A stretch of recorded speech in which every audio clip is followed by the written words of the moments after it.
ਵਾਹਿਗੁਰੂ ਸਾਹਿਬ ਜੀ।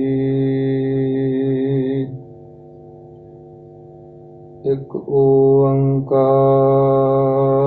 ਸਤਿਨਾਮ ਕਰਤਾ ਪੁਰਖ ਨਿਰਭਉ ਨਿਰਵੈਰ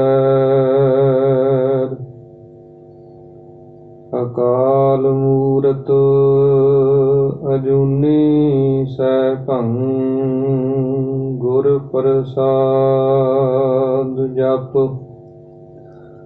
ਆਦਿ ਸੱਚ ਜੁਗਾਦ ਸੱਚ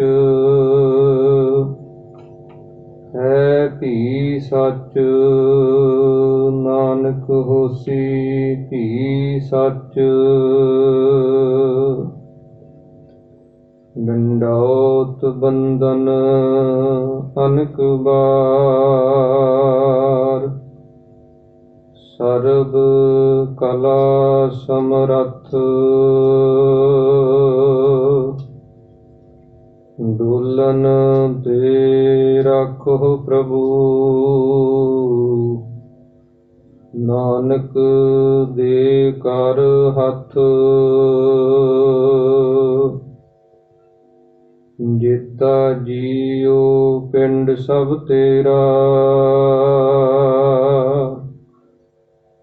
ਤੂੰ ਅੰਤਰਜਾਮੀ ਪੁਰਖ ਭਗਵਾਨ। ਦਾਸਨ ਦਾਸ ਕਹਿ ਜਨ ਨਾਨਕ ਜੇਹਾ ਤੂੰ ਕਰਾਏ ਤੇਹਾ ਹਉ ਕਰੀ ਵਖਿਆਨ। ਕਹਾਂ ਬੁੱਧ ਪ੍ਰਭ ਤੁਛ ਹਮਾਰੀ ਬਰਨ ਸਕੈ ਮਹਿਮਾ ਜੋ ਤਿਹਾਰੀ। ਹਮ ਨ ਸਕਤ ਕਰ ਸਿਫਤ ਤੁਮਾਰੀ ਆਪ ਲੇਹੋ ਤੁਮ ਕਥਾ ਸੁਧਾਰੀ। ਆਪ ਲੇਹੋ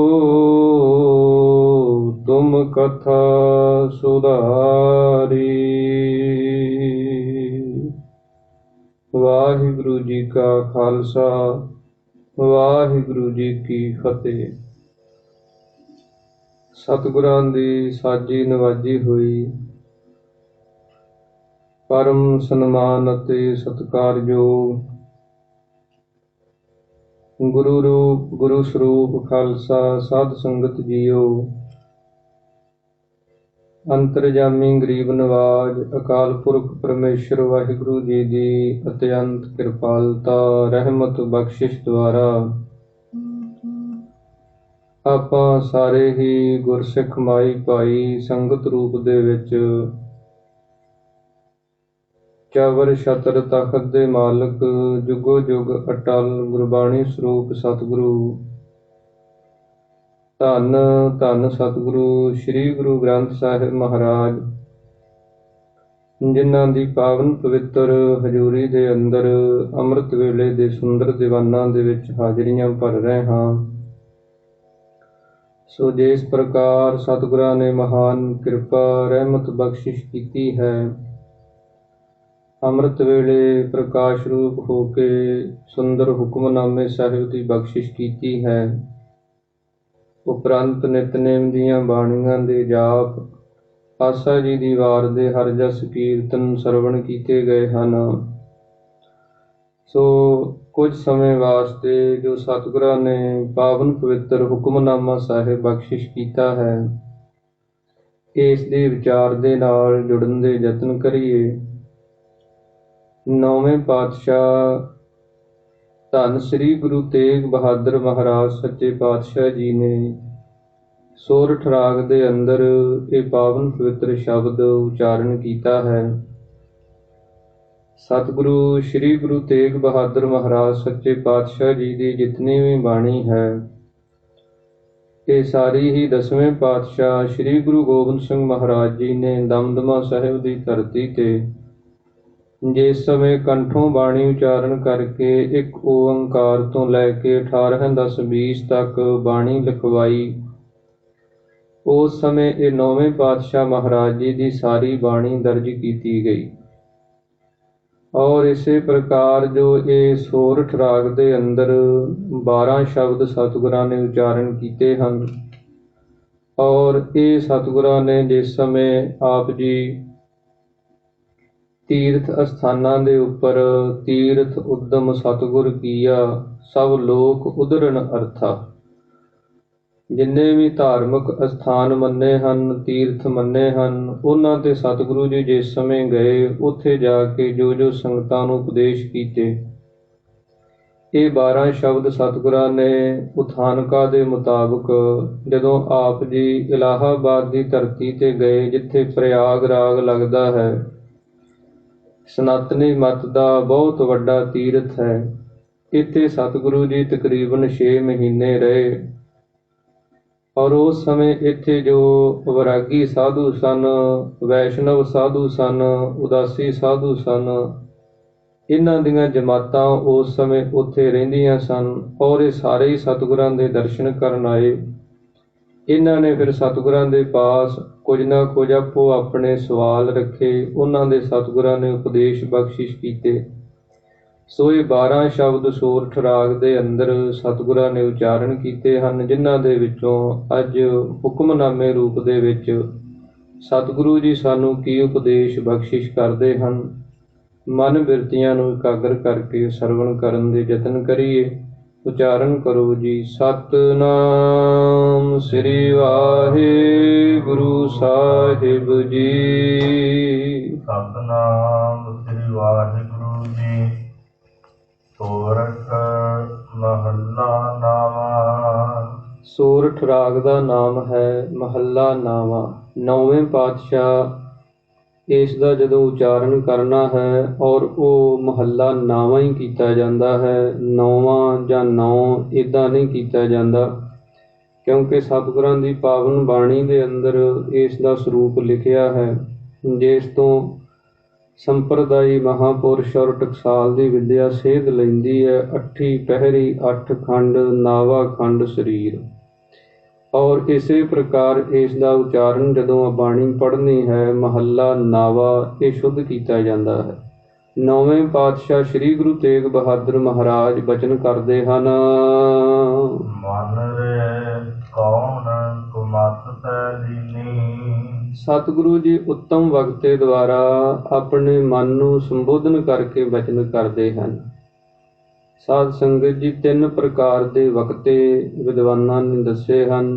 ਇੱਕ ਉੱਤਮ ਵਕਤੇ ਹਨ, ਇੱਕ ਮੱਧਮ ਵਕਤੇ ਹਨ ਔਰ ਇੱਕ ਕਨਿਸ਼ਟ ਵਕਤੇ ਹਨ। ਜਦੋਂ ਕੋਈ ਆਪਣੇ ਦੁਆਰਾ ਆਪਣੇ ਆਪ ਨੂੰ ਵਿੱਚ ਸ਼ਾਮਲ ਕਰਕੇ ਸਾਰੇ ਜੀਵਾਂ ਦੇ ਤਾਈਂ ਸਾਂਝਾ ਉਪਦੇਸ਼ ਬਖਸ਼ਿਸ਼ ਕਰੇ, ਉਸ ਨੂੰ ਉੱਤਮ ਵਕਤਾ ਮੰਨਿਆ ਹੈ। ਇਸੇ ਪ੍ਰਕਾਰ ਮੱਧਮ ਵਕਤਾ ਹੈ ਜਿਹੜਾ ਦੂਸਰਿਆਂ ਦੇ ਤਾਈਂ ਉਪਦੇਸ਼ ਕਰੇ, ਆਪ ਨੂੰ ਵਿੱਚ ਸ਼ਾਮਲ ਨਾ ਰੱਖੇ, ਉਹ ਮੱਧਮ ਵਕਤਾ ਹੈ। ਇਸੇ ਪ੍ਰਕਾਰ ਜਿਹੜਾ ਕੋਈ ਤਾੜਨਾ ਦੇ ਨਾਲ, ਸਖਤੀ ਦੇ ਨਾਲ ਕੋਈ ਬਚਨ ਕਰੇ, ਉਹ ਕਨਿਸ਼ਟ ਵਕਤਾ ਮੰਨਿਆ ਹੈ। ਧੰਨ ਸ਼੍ਰੀ ਗੁਰੂ ਤੇਗ ਬਹਾਦਰ ਮਹਾਰਾਜ ਜੀ ਆਪਣੇ ਮਨ ਦੁਆਰਾ ਮਨ ਨੂੰ ਸੰਬੋਧਨ ਕਰਕੇ ਸਮੁੱਚੇ ਸੰਸਾਰ ਦੇ ਤਾਈਂ ਸਾਂਝਾ ਉਪਦੇਸ਼ ਬਖਸ਼ਿਸ਼ ਕਰਦੇ ਹਨ ਕਿ ਹੇ ਮਨਾ ਮਨ ਰੇ, ਹੇ ਮੇਰੇ ਮਨਾ ਕੌਣ ਕੁਮਤ ਤੈ ਲੀਨੀ। ਕਿੱਥੋਂ ਤੂੰ ਜਿਹੜੀ ਕੁਮਤ ਤੋਂ ਭਾਵ ਹੈ ਖੋਟੀ ਮਤ, ਭੈੜੀ ਸਿੱਖਿਆ ਜਿਹੜੀ ਹੈ, ਭੈੜੀ ਅਕਲ ਜਿਹੜੀ ਹੈ, ਭੈੜੀ ਮਤ ਹੈ, ਇਹ ਕਿੱਥੋਂ ਗ੍ਰਹਿਣ ਕੀਤੀ ਹੈ। ਬਾਰਦਾਰਾ ਨਿੰਦਿਆ ਰਸ ਰਚਿਓ, ਰਾਮ ਭਗਤ ਨਹਿ ਕੀਨੀ। ਕਿਹੜੀ ਖੋਟੀ ਮਤ ਧਾਰਨ ਕਰ ਲਈ ਹੈ। ਪਰ ਦਾਰਾ ਤੋਂ ਭਾਵ ਹੈ ਇਸਤਰੀ ਦਾ, ਰੂਪ ਦਾ। ਪਰਾਏ ਜਿਹੜੇ ਰੂਪ ਹਨ ਇਹਨਾਂ ਨੂੰ ਵੇਖਣ ਦੇ ਵਿੱਚ, ਔਰ ਇਸੇ ਪ੍ਰਕਾਰ ਜੋ ਨਿੰਦਿਆ ਦਾ ਰਸ ਹੈ ਇਸ ਦੇ ਵਿੱਚ ਰਲ ਕੇ, ਤੇ ਰਾਮ ਭਗਤ ਨਹਿ ਕੀਨੀ, ਜੋ ਰਮਿਆ ਹੋਇਆ ਰਾਮ ਪਰਮੇਸ਼ਰ ਵਾਹਿਗੁਰੂ ਹੈ, ਉਹਦੀ ਭਗਤੀ ਜਿਹੜੀ ਉਹ ਨਹੀਂ ਕੀਤੀ। ਇਹ 2 ਔਗਣ ਅੰਦਰ ਧਾਰਨ ਕਰ ਲਏ। ਪਰਾਏ ਰੂਪ ਜਿਹੜੇ ਹਨ ਉਹਨਾਂ ਨੂੰ ਵੇਖਣ ਦੇ ਵਿੱਚ ਇਸੇ ਪ੍ਰਕਾਰ ਜਿਹੜੀ ਪਰਾਈ ਨਿੰਦਿਆ ਕਰਨੀ ਹੈ, ਔਗਣ ਹੈ ਨਹੀਂ ਹੈ, ਪਰ ਉਹਦੀ ਅੱਗੇ ਤੋਂ ਅੱਗੇ ਆਪਦੇ ਕੋਲੋਂ ਬਣਾ ਕੇ ਭੰਡੀ ਕਰਨੀ, ਆਪਣੀ ਜ਼ੁਬਾਨ ਦੁਆਰਾ ਬਚਨ ਕਹਿਣੇ, ਉਹਦਾ ਨਾਮ ਨਿੰਦਿਆ ਹੈ। ਸਤਿਗੁਰਾਂ ਨੇ ਪਾਵਨ ਗੁਰਬਾਣੀ ਦੇ ਅੰਦਰ ਇਹ ਦੋਹੇ ਹੀ ਪਾਪਾਂ ਤੋਂ, ਦੋਹੇ ਹੀ ਗੁਨਾਹਾਂ ਤੋਂ ਸਾਨੂੰ ਸੁਚੇਤ ਕੀਤਾ ਹੈ। ਸਤਿਗੁਰੂ ਜੀ ਬਚਨ ਕਰਦੇ ਹਨ ਕਿ ਜੇ ਇਹ ਦੋ ਔਗਣ ਜੀਵ ਛੱਡ ਦੇਵੇ ਤੇ ਪਰਮੇਸ਼ਰ ਵਾਹਿਗੁਰੂ ਦੇ ਨੇੜੇ ਹੋ ਸਕਦਾ ਹੈ। ਇਹਦਾ ਮਨ, ਇਹਦੀ ਸੁਰਤ ਜਿਹੜੀ ਹੈ ਪ੍ਰਭੂ ਚਰਨਾਂ ਦੇ ਨਾਲ ਲੱਗ ਸਕਦੀ ਹੈ। ਸਤਿਗੁਰਾਂ ਦੇ ਬਚਨ ਆਉਂਦੇ ਹਨ, ਪਰ ਧਨ ਪਰ ਦਾਰਾ ਪਰ ਹਰੀ ਤਾ ਕੈ ਨਿਕਟ ਵਸੈ ਨਰ ਹਰੀ। ਜੇ ਪਰਾਇਆ ਧਨ ਔਰ ਇਸੇ ਪ੍ਰਕਾਰ ਪਰਾਇਆ ਜਿਹੜਾ ਰੂਪ ਹੈ ਉਹਦੇ ਵੱਲੋਂ ਆਪਣੇ ਆਪ ਨੂੰ ਰੋਕ ਲਵੇ ਤਾਂ ਸਤਿਗੁਰੂ ਜੀ ਕਹਿੰਦੇ ਤਾਂ ਕਿ ਨਿਕਟ ਵਸੈ ਨਰ ਹਰੀ। ਜੋ ਪਰਮੇਸ਼ਰ ਵਾਹਿਗੁਰੂ ਨਰਾਂ ਨੂੰ ਹਰੇ ਭਰੇ ਕਰਨ ਵਾਲਾ ਹੈ ਉਹਦੇ ਨੇੜੇ ਇਹ ਪਹੁੰਚ ਸਕਦਾ ਹੈ, ਭਾਵ ਕਿ ਉਹਦੇ ਸਿਮਰਨ ਦੇ ਵਿੱਚ, ਉਹਦੇ ਨਾਮ ਦੇ ਵਿੱਚ ਜੁੜ ਸਕਦਾ ਹੈ। ਇਸੇ ਪ੍ਰਕਾਰ ਹੀ ਸਤਿਗੁਰਾਂ ਨੇ ਸਾਨੂੰ ਇਸ ਤੋਂ ਸੁਚੇਤ ਕਰਦਿਆਂ ਹੋਇਆਂ ਹੋਰ ਬਚਨ ਕਹੇ ਹਨ, ਪਰ ਤ੍ਰੈ ਰੂਪ ਨ ਪੀਖੈ ਨੇਤਰ। ਇਸੇ ਪ੍ਰਕਾਰ ਬਚਨ ਆਉਂਦੇ ਹਨ, ਪਰ ਤ੍ਰੇ ਰਾਵਣ ਜਾਹੇ ਸੇਈ ਤਾ ਲਾਜੀਐ ਹੈ। ਔਰ ਇਸੇ ਪ੍ਰਕਾਰ ਭਾਈ ਗੁਰਦਾਸ ਸਾਹਿਬ ਜੀ ਨੇ ਆਪਣੀਆਂ ਵਾਰਾਂ ਅੰਦਰ ਬਚਨ ਕਹੇ ਹਨ, ਦੇਖ ਪਰਾਈਆਂ ਚੰਗੀਆਂ ਮਾਵਾਂ ਭੈਣਾਂ ਧੀਆਂ ਜਾਣੈ। ਇਹ ਗੁਰਮਤਿ ਆਸ਼ੇ ਅਨੁਸਾਰ ਜੋ ਸਤਿਗੁਰਾਂ ਨੇ ਉਪਦੇਸ਼ ਬਖਸ਼ਿਸ਼ ਕੀਤੇ ਹਨ। ਧੰਨ ਗੁਰੂ ਕਲਗੀਧਰ ਮਹਾਰਾਜ ਸੱਚੇ ਪਾਤਸ਼ਾਹ ਜੀ ਨੇ ਖਾਲਸੇ ਪੰਥ ਦੀ ਸਾਜਨਾ ਕਰਕੇ ਉਸ ਸਮੇਂ ਵੀ ਇਹ ਰਹਿਤਾਂ ਔਰ ਜਿਹੜੀ ਰਹਿਤ ਹੈ ਇਸ ਨੂੰ ਦ੍ਰਿੜ ਕਰਵਾਇਆ ਹੈ। ਧੰਨ ਗੁਰੂ ਕਲਗੀਧਰ ਮਹਾਰਾਜ ਜੀ ਦੇ ਵੀ ਆਪਣੀ ਪਾਵਨ ਬਾਣੀ ਦੇ ਅੰਦਰ ਬਚਨ ਆਉਂਦੇ ਹਨ ਕਿ ਸਤਿਗੁਰੂ ਜੀ ਬਚਨ ਕਰਦੇ ਹਨ, ਪਰ ਨਾਰੀ ਕੇ ਭਜੇ ਚੰਦਰ ਕਾ ਲੰਕ ਲਗਾਏ, ਪਰ ਨਾਰੀ ਕੇ ਭਜੇ ਸੀਸ 10 ਲੰਕ ਗਵਾਏ। ਕਿ ਜਿਵੇਂ ਇਹਨਾਂ ਨੇ ਇਹ ਪਰਾਏ ਰੂਪ ਦੇ ਵਿੱਚ ਪੈ ਕੇ ਆਪਣਾ ਸਭ ਕੁਝ ਬਰਬਾਦ ਕਰ ਲਿਆ, ਆਪਣਾ ਜੀਵਨ ਜਿਹੜਾ ਉਹ ਖਰਾਬ ਕਰ ਲਿਆ। ਇਸੇ ਪ੍ਰਕਾਰ ਹੀ ਸਤਿਗੁਰਾਂ ਦੀ ਪਾਵਨ ਗੁਰਬਾਣੀ ਦੇ ਅੰਦਰ ਉਦਾਹਰਣ ਆਉਂਦੀ ਹੈ ਇੰਦਰ ਰਾਜੇ ਦੀ। ਗੋਤਮ ਨਾਰ ਹਿੱਲਿਆ ਇਸਤਰੀ ਤਿਸ ਦੇਖ ਇੰਦਰ ਲੋਭਾਇਆ, ਸਹਿਸ ਸਰੀਰ ਚਿਹਨ ਭਗ ਹੂਏ ਤਾਂ ਮਨ ਪਛੋਤਾਇਆ। ਜਿਵੇਂ ਉਹ ਆਪਣੇ ਸਰੀਰ ਦੇ ਉੱਤੇ ਹਜ਼ਾਰਾਂ ਚਿੰਨ੍ਹ ਬਣਾ ਕੇ ਦੁਖੀ ਹੋਇਆ, ਇੰਦਰ ਰਾਜਾ ਜਿਹੜਾ ਸਵਰਗ ਦਾ ਮੰਨਿਆ ਉਹ ਵੀ ਦੁਖੀ ਹੋਇਆ। ਸੋ ਇਸ ਪ੍ਰਕਾਰ ਸਤਿਗੁਰੂ ਜੀ ਕਹਿੰਦੇ ਜਿਹੜੀ ਇਹ ਪਰ ਧਨ ਪਰ ਦਾਰਾ। ਔਰ ਧੰਨ ਗੁਰੂ ਤੇਗ ਬਹਾਦਰ ਮਹਾਰਾਜ ਬਚਨ ਕਰਦੇ ਹਨ, ਹੇ ਮੇਰੇ ਮਨਾ, ਤੂੰ ਇਹ ਖੋਟੀ ਮੱਤ ਭੈੜੀ ਸਿੱਖਿਆ ਕਿੱਥੋਂ ਗ੍ਰਹਿਣ ਕਰ ਲਈ ਹੈ, ਜਿਸ ਦੇ ਵਿੱਚ ਲੱਗ ਕੇ ਪਰ ਦਾਰਾ ਨਿੰਦਿਆ ਰਸ ਰਚਿਓ। ਨਿੰਦਿਆ ਕਰਨ ਦੇ ਵਿੱਚ ਤੂੰ ਬੜਾ ਮਸਤ ਹੋ ਜਾਣਾ ਹੈ, ਬੜਾ ਰਸ ਲੈ ਲੈ ਕੇ ਨਿੰਦਿਆ ਕਰਦਾ ਹੈ ਔਰ ਪਰਾਏ ਰੂਪ ਤੱਕਣ ਦੇ ਵਿੱਚ ਮਸਤ ਹੋਇਆ ਰਹਿਣਾ ਹੈ। ਤੇ ਰਾਮ ਭਗਤ ਨਹਿ ਕੀਨੀ, ਜੋ ਰਮਿਆ ਹੋਇਆ ਰਾਮ ਪਰਮੇਸ਼ਰ ਵਾਹਿਗੁਰੂ ਹੈ ਉਸ ਦੀ ਜਿਹੜੀ ਭਗਤੀ ਹੈ, ਉਹਦਾ ਜਿਹੜਾ ਨਾਮ ਜਪਣਾ ਇਹ ਨਹੀਂ ਕੀਤਾ। ਵਿਸਰਾਮ ਦੇ ਕੇ ਅੱਗੇ ਕਥਨ ਕਰਦੇ ਹਨ,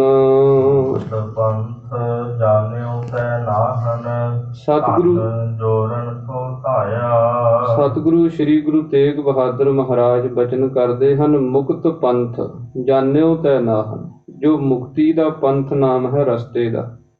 ਜਿਸ ਰਸਤੇ ਤੇ ਚੱਲ ਕੇ ਤੇਰਾ ਜੀਵਨ ਮੁਕਤ ਹੋਣਾ ਸੀ, ਤੈਨੂੰ ਪ੍ਰਭੂ ਪਰਮੇਸ਼ਰ ਦੀ ਪ੍ਰਾਪਤੀ ਹੋਣੀ ਸੀ, ਉਸ ਰਸਤੇ ਨੂੰ ਤੂੰ ਜਾਣਿਆ ਨਹੀਂ। ਧਨ ਜੋੜਨ ਕਉ ਧਾਇਆ। ਜਿਹੜਾ ਧਨ ਹੈ ਇਸ ਨੂੰ ਜੋੜਨ ਵਾਸਤੇ, ਇਹਦੇ ਵਾਸਤੇ ਧਾਇਆ ਕਹੀਏ ਬੜੀ ਤੇਜ਼ੀ ਦੇ ਨਾਲ। ਧਨ ਤੋਂ ਭਾਵ ਦੋ ਪ੍ਰਕਾਰ ਦਾ ਮੰਨਿਆ ਹੈ, ਇੱਕ ਜੜ ਧਨ ਮੰਨਿਆ ਹੈ, ਇੱਕ ਚੇਤਨ ਧਨ ਮੰਨਿਆ ਹੈ। ਜਿੰਨੀ ਇਹ ਮਾਇਆ ਆਦਿਕ ਸੋਨਾ ਚਾਂਦੀ ਸੰਪੱਤੀ ਪ੍ਰਾਪਰਟੀ ਮੰਨੀ ਹੈ, ਇਹ ਜੜ ਧਨ ਮੰਨਿਆ ਹੈ। ਇਸੇ ਪ੍ਰਕਾਰ ਜਿਹੜੇ ਪਰਾਏ ਰੂਪ ਹਨ ਇਹ ਚੇਤਨ ਧਨ ਮੰਨਿਆ ਹੈ। ਇਹਨਾਂ ਦੋਹਾਂ ਦੇ ਵਿੱਚ ਲੱਗ ਕੇ ਬੜੇ ਧਾਵੇ ਦੇ ਨਾਲ, ਬੜੀ ਤੇਜ਼ੀ ਦੇ ਨਾਲ ਤੂੰ ਇਹਦੇ ਵਿੱਚ ਪ੍ਰਵਿਰਤ ਹੋ ਜਾਣਾ ਹੈ, ਇਹਦੇ ਦੇ ਵਿੱਚ ਰਚ ਜਾਣਾ ਹੈ, ਮਿਲ ਜਾਣਾ ਹੈ। ਪਰ ਜੋ ਮੁਕਤ ਪੰਥ, ਜਿੱਥੇ ਤੇਰੇ ਜੀਵਨ ਦੀ ਕਲਿਆਣ ਹੋਣੀ ਹੈ, ਜਿੱਥੇ ਤੇਰਾ ਲੋਕ ਤੇ ਪਰਲੋਕ ਸੁਖੀ ਹੋਣਾ ਹੈ, ਸੁਹੇਲਾ ਹੋਣਾ ਹੈ, ਉਸ ਨੂੰ ਨਹੀਂ ਸਮਝਦਾ। ਅੰਤ ਸੰਗ ਕਾਹੂ ਨਹੀਂ ਦੀਨਾ, ਬਿਰਥਾ ਆਪ ਬੰਧਾਇਆ। ਸਤਿਗੁਰੂ ਜੀ ਕਹਿੰਦੇ ਹਨ, ਅੰਤ ਸੰਗ, ਜਦੋਂ ਅੰਤਲਾ ਸਮਾਂ ਨੇੜੇ ਆ ਗਿਆ, ਭਾਵ ਕਿ ਤੇਰੇ ਸਵਾਸਾਂ ਦੀ ਪੂੰਜੀ ਸਮਾਪਤ ਹੋਣ ਵਾਲੀ ਹੋ ਗਈ, ਫਿਰ ਕਾਹੂ ਨਹੀਂ ਦੀਨਾ, ਫਿਰ ਕਿਸੇ ਨੇ ਵੀ ਤੇਰਾ ਸਾਥ ਨਹੀਂ ਦੇਣਾ।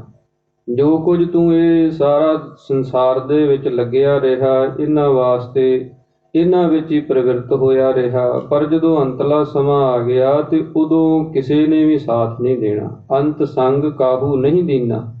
ਬਿਰਥਾ ਆਪ ਬੰਧਾਇਆ। ਤੇ ਸਤਿਗੁਰੂ ਜੀ ਕਹਿੰਦੇ ਸਾਰੀ ਜ਼ਿੰਦਗੀ ਵਿਅਰਥ ਹੀ ਇਹਨਾਂ ਦੇ ਨਾਲ ਬੱਝਾ ਰਿਹਾ। ਮੇਰਾ ਧਨ, ਮੇਰਾ ਘਰ, ਇਸੇ ਪ੍ਰਕਾਰ ਇਹਦੇ ਵਿੱਚ ਹੀ ਮੈਂ ਤੇ ਮੇਰੀ ਦੇ ਬੰਧਨ ਦੇ ਵਿੱਚ ਵੱਜ ਗਿਆ ਕਿ ਸਾਰਾ ਕੁਝ ਹੀ ਮੇਰਾ ਹੈ, ਸਾਰਾ ਕੁਝ ਮੈਂ ਆਪ ਇਕੱਠਾ ਕੀਤਾ ਹੈ, ਇਹ ਮੇਰਾ ਹੈ।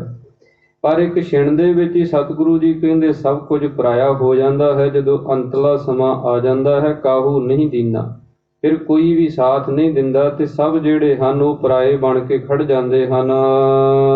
ਨਾ ਹਰ ਭਰਿਓ ਨਾ ਗੁਰ ਜਨ ਸੇਵਿਓ, ਨਹਿ ਉਪਜਿਓ ਕਛ ਗਿਆਨਾ। ਸਤਿਗੁਰੂ ਜੀ ਕਹਿੰਦੇ ਹਨ ਨਾ ਤਾਂ ਹਰੀ ਪਰਮੇਸ਼ਰ ਦਾ ਭਜਨ ਹੀ ਕੀਤਾ ਹੈ, ਨਾ ਗੁਰਜਨ ਸੇਵਿਓ, ਨਾ ਗੁਰੂ ਤੇ ਔਰ ਗੁਰੂ ਦੇ ਜਨਾਂ ਦੀ ਜਿਹੜੀ ਸੇਵਾ ਉਹ ਹੀ ਕੀਤੀ ਹੈ। ਪਰਮੇਸ਼ਰ ਦੀ ਭਗਤੀ ਵੀ ਕੋਈ ਨਹੀਂ ਕੀਤੀ, ਗੁਰੂ ਦੀ ਟਹਿਲ ਸੇਵਾ ਵੀ ਕੋਈ ਨਹੀਂ ਕੀਤੀ। ਨਾ ਹਰ ਭਜਿਓ ਨਾ ਗੁਰਜਨ ਸੇਵਿਓ, ਨਹਿ ਉਪਜਿਓ ਕਛ ਗਿਆਨਾ। ਫਿਰ ਗਿਆਨ ਕਿੱਥੋਂ ਪੈਦਾ ਹੋਣਾ ਸੀ? ਇਹ ਵੀ ਪੈਦਾ ਨਹੀਂ ਹੋਇਆ।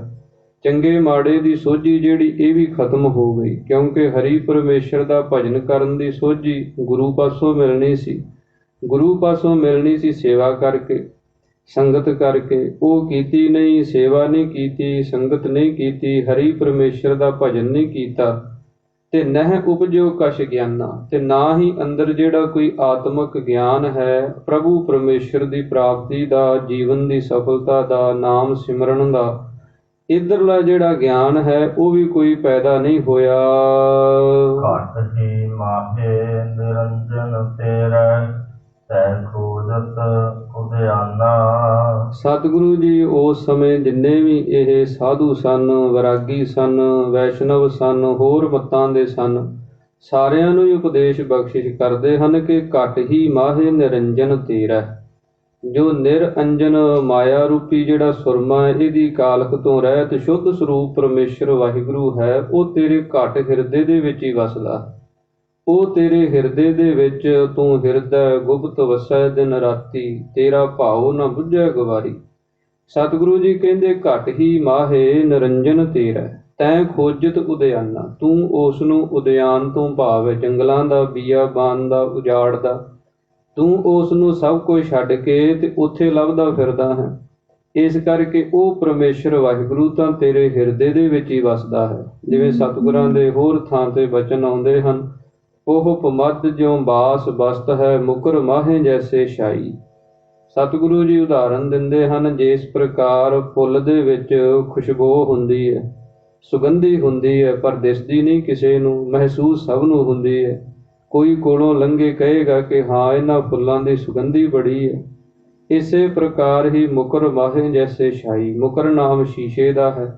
ਜਿਵੇਂ ਸ਼ੀਸ਼ੇ ਦੇ ਵਿੱਚ ਸਾਨੂੰ ਆਪਣਾ ਸਾਰਾ ਚਿਹਰਾ, ਮੋਹਰਾ, ਸ਼ਕਲ, ਸੂਰਤ, ਕੱਪੜੇ, ਸਾਰਾ ਸਰੀਰ ਦਿਸ ਜਾਂਦਾ ਹੈ, ਇਸੇ ਪ੍ਰਕਾਰ ਹੀ ਜਿਹੜਾ ਮਨ ਰੂਪੀ ਸ਼ੀਸ਼ਾ ਹੈ, ਜਦੋਂ ਇਹਦੇ ਵਿੱਚ ਆਪਾਂ ਝਾਕਾਂਗੇ, ਇਹਦੇ ਵਿੱਚ ਦੇਖਾਂਗੇ, ਆਪਨੜੇ ਗਿਰੀਬਾਨ ਮੈਂ ਸਿਰ ਨੀਵਾਂ ਕਰ ਦੇਖ। ਜਦੋਂ ਆਪਣੇ ਅੰਦਰ ਨੂੰ ਦੇਖਾਂਗੇ ਤਾਂ ਸਤਿਗੁਰੂ ਜੀ ਕਹਿੰਦੇ ਘਟ ਹਿਰਦੇ ਦੇ ਵਿੱਚ ਹੀ ਉਹ ਪ੍ਰਭੂ ਪਰਮੇਸ਼ਰ ਵਾਹਿਗੁਰੂ ਸ਼ੁੱਧ ਸਰੂਪ ਹੈ, ਜੋ ਉਹਦੀ ਤੈਨੂੰ ਲਗਤਾ ਹੋਵੇਗੀ, ਉਹਦੀ ਤੈਨੂੰ ਪ੍ਰਾਪਤੀ ਹੋਵੇਗੀ। ਬਹੁਤ ਜਨਮ ਧਰਮਤ ਤੈ ਹਾਰਿਓ, ਅਸਰ ਮਤ ਨਹੀਂ ਪਾਈ। ਸਤਿਗੁਰੂ ਜੀ ਕਹਿੰਦੇ ਸੰਸਾਰ ਦੇ ਅੰਦਰ ਤੂੰ ਇੱਕ ਜਨਮ ਨਹੀਂ, ਬਹੁਤ ਜਨਮ ਭਰਮਤ ਤੈ ਹਾਰਿਓ। ਅਨੇਕਾਂ ਜਨਮ ਧਾਰਨ ਕਰਦੇ ਹੋਏ ਤੂੰ ਭਟਕ ਰਿਹਾ ਹੈ, ਭਰਮ ਰਿਹਾ ਹੈ, ਅਸਥਿਰ ਮਤ ਨਹੀਂ ਪਾਈ। ਜਿਹੜੀ ਮਤ ਦੁਆਰਾ ਤੈਨੂੰ ਅਸਥਿਰ ਟਿਕਾ ਮਿਲਣਾ ਸੀ, ਤੈਨੂੰ ਸਥਿਤੀ ਮਿਲਣੀ ਸੀ, ਤੇਰਾ ਲੋਕ ਤੇ ਪਰਲੋਕ ਸੁਖੀ ਹੋ ਜਾਣਾ ਸੀ, ਜੰਮਣ ਤੇ ਮਰਨ ਛੁੱਟ ਜਾਣਾ ਸੀ, ਉਹ ਪ੍ਰਭੂ ਪਰਮੇਸ਼ਰ ਦੀ ਪ੍ਰਾਪਤੀ ਹੋ ਜਾਣੀ ਸੀ, ਉਹ ਮਤ ਜਿਹੜੀ ਹੈ ਉਹ ਸਿੱਖਿਆ ਨਹੀਂ ਗ੍ਰਹਿਣ ਕੀਤੀ। ਤੇ ਉਹਦੇ ਤੋਂ ਬਿਨਾਂ ਬਹੁਤ ਜਨਮ, ਅਨੇਕਾਂ ਜਨਮ, ਜਿਵੇਂ ਭਗਤਾਂ ਨੇ ਕਿਹਾ ਹੈ, ਬਹੁਤ ਜਨਮ ਵਿਛੜੇ ਥੇ ਮਾਧੋ, ਇਹ ਜਨਮ ਤੁਮਾਰੇ ਲੇਖੇ। ਜਿਨ੍ਹਾਂ ਨੂੰ ਸਮਝ ਆ ਜਾਂਦੀ ਹੈ ਕਿ ਇਹ ਮਨੁੱਖੀ ਜਨਮ ਇੱਕ ਵਾਰ ਨਹੀਂ, ਪਤਾ ਨਹੀਂ ਕਿੰਨੇ ਕੁ ਵਾਰ ਗ੍ਰਹਿਣ ਕੀਤਾ, ਕਿੰਨੇ ਕੁ ਵਾਰ ਮਿਲਿਆ ਹੈ, ਪਰ ਜੇ ਇਹਦੇ ਦੁਆਰਾ ਪ੍ਰਭੂ ਪਰਮੇਸ਼ਰ ਦਾ ਭਜਨ ਕੀਤਾ ਜਾਵੇ, ਉਹ ਪ੍ਰਮਾਤਮਾ ਦੀ ਬੰਦਗੀ ਕੀਤੀ ਜਾਵੇ, ਤੇ ਜੀਵਨ ਦੀ ਸਫਲਤਾ ਹੋ ਜਾਂਦੀ ਹੈ। ਇਸ ਕਰਕੇ ਸਤਿਗੁਰੂ ਜੀ ਕਹਿੰਦੇ ਹਨ, ਬਹੁਤ ਜਨਮ ਭਰਮਤ ਤੈ ਹਾਰਿਓ, ਅਸਥਿਰ ਮਤ ਨਹੀਂ ਪਾਈ। ਜਿਹੜੀ ਟਿਕਾ ਵਾਲੀ, ਅਚਲ ਅਵਸਥਾ ਵਾਲੀ ਜਿਹੜੀ ਮਤ ਸਿੱਖਿਆ ਸੀ, ਉਹ ਨਹੀਂ ਪ੍ਰਾਪਤ ਕੀਤੀ।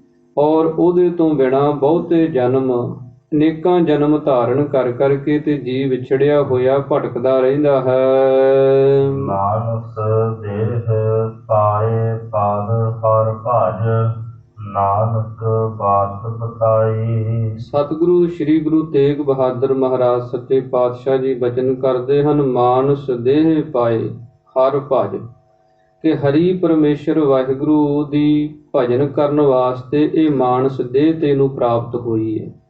ਔਰ ਇਸ ਦੇਹ ਦੁਆਰਾ, ਇਸ ਮਨੁੱਖੀ ਜਾਮੇ ਦੁਆਰਾ ਜੇ ਤੂੰ ਪ੍ਰਭੂ ਪਰਮੇਸ਼ਰ ਦੀ ਭਗਤੀ ਕਰੇ ਤੇ ਹਰ ਪਦ, ਜੋ ਹਰੀ ਪਰਮੇਸ਼ਰ ਦਾ ਸਰੂਪ ਰੂਪੀ ਪਦਵੀ ਹੈ, ਉਹ ਤੈਨੂੰ ਪ੍ਰਾਪਤ ਹੋ ਜਾਏਗੀ। ਨਾਨਕ ਬਾਤ ਬਤਾਈ। ਸਤਿਗੁਰੂ ਜੀ ਕਹਿੰਦੇ ਇਹ ਜਿਹੜੀ ਬਾਤ ਹੈ, ਇਹ ਜਿਹੜੀ ਗੱਲ ਹੈ, ਇਹ ਤੈਨੂੰ ਅਸੀਂ ਦੱਸਦੇ ਹਾਂ ਕਿ ਕਲਯੁਗ ਦੇ ਸਮੇਂ ਦੇ ਅੰਦਰ ਮਨੁੱਖੀ ਜਨਮ ਦੀ ਪ੍ਰਾਪਤੀ ਹੋ ਜਾਣੀ, ਔਰ ਮਨੁੱਖੀ ਜਨਮ ਪ੍ਰਾਪਤ ਕਰਕੇ ਫਿਰ ਪੂਰਨ ਗੁਰੂ ਦੀ ਪ੍ਰਾਪਤੀ ਹੋ ਜਾਣੀ, ਪੂਰਨ ਗੁਰੂ ਦੁਆਰਾ ਨਾਮ ਦੀ ਦਾਤ ਪ੍ਰਾਪਤ ਹੋ ਜਾਣੀ, ਔਰ ਉਸ ਨਾਮ ਦੀ ਦਾਤ ਨੂੰ ਪ੍ਰਾਪਤ ਕਰਕੇ ਅਭਿਆਸ ਕਰ ਲੈਣਾ, ਤੇ ਫਿਰ ਸਤਿਗੁਰੂ ਜੀ ਕਹਿੰਦੇ ਜੀਵਨ ਦੀ ਪਦਵੀ ਜਿਹੜੀ ਹੈ ਨਾ, ਉਹ ਸਫਲ ਹੋ ਜਾਂਦੀ ਹੈ। ਕਲਯੁਗ ਦੇ ਸਮੇਂ ਦੇ ਅੰਦਰ ਸਤਿਗੁਰਾਂ ਨੇ ਮਨੁੱਖੀ ਜੀਵਨ ਦੀ ਸਫਲਤਾ ਵਾਸਤੇ ਨਾਮ ਹੀ ਸਾਧਨ ਦੱਸਿਆ ਹੈ। ਜਿਵੇਂ ਸ੍ਰੀ ਗੁਰੂ ਤੇਗ ਬਹਾਦਰ ਮਹਾਰਾਜ ਜੀ ਦੇ ਬਚਨ ਆਉਂਦੇ ਹਨ, ਕਲ ਮੈਂ ਮੁਕਤ ਨਾਮ ਤੇ ਪਾਵਤ, ਗੁਰ ਜਹ ਭੇਦ ਬਤਾਵੈ। ਸਤਿਗੁਰੂ ਜੀ ਕਹਿੰਦੇ ਤੈਨੂੰ ਇਹ ਭੇਦ ਦੀ ਗੱਲ ਦੱਸਦੇ ਹਾਂ ਕਿ ਕਲਯੁਗ ਦੇ ਸਮੇਂ ਦੇ ਵਿੱਚ ਨਾਮ ਦੁਆਰਾ ਹੀ ਮੁਕਤੀ ਹੋਣੀ ਹੈ। ਹੋਰ ਚਾਹੇ ਜਿੰਨੇ ਕੋਈ ਸਾਧਨ ਕਰੀ ਜਾਏ, ਜਿੰਨੇ ਕੋਈ ਸੰਸਾਰ ਦੇ ਅੰਦਰ ਵੱਖੋ ਵੱਖਰੇ ਆਪੋ ਆਪਣੇ ਢੰਗ ਤਰੀਕਿਆਂ ਦੇ ਨਾਲ ਸਾਧਨ ਹਨ, ਕੋਈ ਕਰ ਰਿਹਾ ਹੈ, ਪਰ ਜੇ ਨਾਮ ਨਹੀਂ ਹੈ, ਪਰਮੇਸ਼ਰ ਦਾ ਭਗਤੀ ਨਹੀਂ ਹੈ, ਸਿਮਰਨ ਨਹੀਂ ਹੈ, ਤੇ ਫਿਰ ਉਹ ਜੀਵਨ ਦੀ ਸਫਲਤਾ ਨਹੀਂ ਹੁੰਦੀ। ਇਸ ਕਰਕੇ ਸਤਿਗੁਰੂ ਜੀ ਕਹਿੰਦੇ ਹਨ, ਮਨੁੱਖੀ ਜਾਮੇ ਦੁਆਰਾ, ਇਹ ਮਨੁੱਖੀ ਦੇਹ ਦੁਆਰਾ ਪ੍ਰਭੂ ਪਰਮੇਸ਼ਰ ਦਾ ਭਜਨ ਕਰਕੇ, ਇਸ ਮਨੁੱਖੀ ਦੇਹ ਦੀ ਬਾਬਤ, ਮਨੁੱਖੀ ਜਨਮ ਦੀ ਬਾਬਤ ਸਤਿਗੁਰਾਂ ਦੀ ਪਾਵਨ ਬਾਣੀ ਦੇ ਅੰਦਰ ਬੇਅੰਤ ਬਚਨ ਆਉਂਦੇ ਹਨ। ਧੰਨ ਗੁਰੂ ਅਰਜਨ ਦੇਵ ਮਹਾਰਾਜ ਬਚਨ ਕਰਦੇ ਹਨ, ਭਈ ਪ੍ਰਾਪਤ ਮਾਨੁਖ ਦੇਹਰੀਆ, ਗੋਬਿੰਦ ਮਿਲਣ ਕੀ ਇਹ ਤੇਰੀ ਬਰੀਆ। ਇਸੇ ਪ੍ਰਕਾਰ ਸਤਿਗੁਰੂ ਸ੍ਰੀ ਗੁਰੂ ਰਾਮਦਾਸ ਮਹਾਰਾਜ ਬਚਨ ਕਰਦੇ ਹਨ, ਹੁਣ ਵੱਤੈ ਹਰ ਨਾਮ ਨ ਬੀਜਿਓ, ਅੱਗੇ ਭੁੱਖਾ ਕਿਆ ਖਾਏ। ਕਿ ਮਨੁੱਖੀ ਜਨਮ ਜਿਹੜਾ ਹੈ ਇੱਕ ਵੱਤਰ ਮਿਲਿਆ ਹੈ, ਜਿਵੇਂ ਜ਼ਮੀਨ ਦਾ ਵੱਤਰ ਹੁੰਦਾ ਹੈ, ਔਰ ਉਸ ਸਮੇਂ ਜਿਹੜਾ ਕੋਈ ਬੀਜ ਪਾ ਦੇਵੇ ਸਿਆਣਾ ਜ਼ਿਮੀਂਦਾਰ, ਤੇ ਉਹ ਉੱਗਦਾ ਹੈ, ਉਹਦੀ ਫਸਲ ਜਿਹੜੀ ਹੈ ਝਾੜ ਵਧੀਆ ਨਿਕਲਦੇ। ਇਹ ਮਨੁੱਖੀ ਜਾਮਾ ਜਿਹੜਾ ਹੈ ਇਹ ਵੱਤਰ ਹੈ ਪਰਮੇਸ਼ਰ ਦੇ ਨਾਮ ਨੂੰ ਬੀਜਣ ਦਾ। ਜਿਨ੍ਹਾਂ ਨੇ ਇਸ ਮਨੁੱਖੀ ਜਾਮੇ ਦੇ ਵਿੱਚ ਪਰਮੇਸ਼ਰ ਦਾ ਨਾਮ ਰੂਪੀ ਬੀਜ ਪਾ ਲਿਆ, ਉਹ ਸਤਿਗੁਰੂ ਜੀ ਕਹਿੰਦੇ ਫਿਰ ਪਰਮੇਸ਼ਰ ਵਾਹਿਗੁਰੂ ਦੀ ਦਰਗਾਹ ਦੇ ਵਿੱਚ ਭੁੱਖੇ ਨਹੀਂ ਜਾਂਦੇ, ਉੱਥੇ ਰੱਜ ਕੇ ਤ੍ਰਿਪਤ ਹੋ ਕੇ ਉਹਨਾਂ ਦੇ ਜੀਵਨ ਦੀ ਸਫਲਤਾ ਹੁੰਦੀ ਹੈ।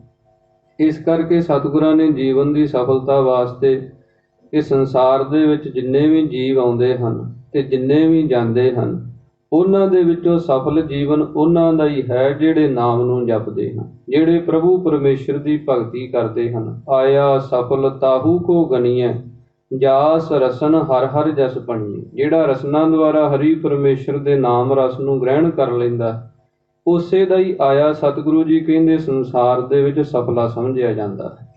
ਸੋ ਇੱਥੇ ਸਤਿਗੁਰੂ ਸ੍ਰੀ ਗੁਰੂ ਤੇਗ ਬਹਾਦਰ ਮਹਾਰਾਜ ਬਚਨ ਕਰਦੇ ਹਨ, ਮਾਨਸ ਦੇਹ ਪਾਏ ਪਦ ਹਰ ਭਜ।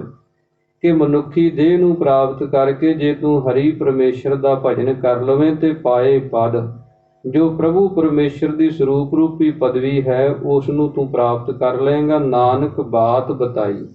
ਸਤਿਗੁਰੂ ਸ੍ਰੀ ਗੁਰੂ ਤੇਗ ਬਹਾਦਰ ਮਹਾਰਾਜ ਬਚਨ ਕਰਦੇ ਹਨ, ਇਹ ਬਾਤ, ਇਹ ਸਿੱਖਿਆ, ਇਹ ਸ਼ੁਭ ਗੱਲ ਜਿਹੜੀ ਹੈ ਤੈਨੂੰ ਦੱਸ ਦਿੱਤੀ ਹੈ, ਇਸ ਨੂੰ ਆਪਣੇ ਹਿਰਦੇ ਦੇ ਵਿੱਚ ਧਾਰਨ ਕਰ ਲੈ।